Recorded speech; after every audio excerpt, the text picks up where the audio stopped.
Judaism is very much against cremation. Now, obviously, when people were cremated in the Holocaust or they died in fires, obviously God does not hold that against them, and they will certainly have a share in the world to come as holy and great, great people. But in terms of voluntary cremation, we very, very much discourage it. And I often tell people that even if they promise their parents that they would cremate a parent, if they have the ability to change their mind and do a burial, do it. Because I can tell you, the soul of your parent who wanted the cremation is going to be very, very happy that the body was not cremated. You're not hurting your parents, you're doing them the greatest favor by ignoring their request.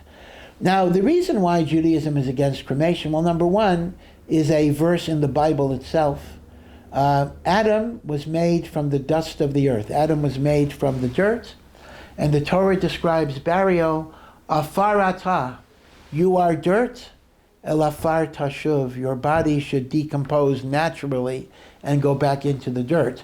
When you burn, what you're doing is you're taking away the natural process in which the return of the body, we have the body and the soul. The soul goes up to God, and the body disintegrates into the earth.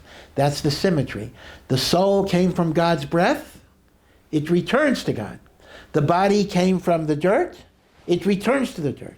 It has to go back the way it came. And when you burn the body, you are changing that process. More fundamentally, we do believe, as I mentioned a few moments ago, we believe in resurrection of the dead, that bodies are going to be resurrected. Now, it's true that by the time that's going to happen, most bodies will have decomposed, but at least when I bury the body intact, I am affirming my belief that this body is going to be resurrected. When I destroy the body intentionally, I am making a statement, I don't believe the body is going to be resurrected. So that's a very serious point, that cremation in many ways is a denial of the ultimate blessing at the end of time, and that is resurrection of the physical death. So because of this, Judaism, as I say, is very much against cremation. Now again, as I say, if somebody was a victim of a fire or the Holocaust, of course God is going to resurrect him. And in many, many cases, even if a person decided on cremation, but it was because of ignorance or not knowing the Jewish tradition, perhaps there are exonerating, mitigating factors, one should talk to a rabbi, but cremation is highly, highly, highly discouraged. Now, admittedly, there's some practical problems. It happens to be that cremation is much, much cheaper than burial.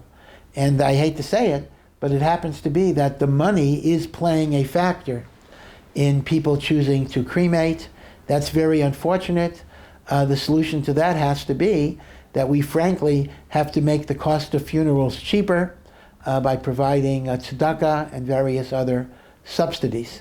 Because it is very, very sad that cremation has greatly increased in the Jewish community, and we would hope to lower that. Moment of Wisdom. Sub-brief and life-changing moments. Join us. Subscribe to Moment of Wisdom channels on YouTube, Telegram, Facebook, Instagram, and WhatsApp.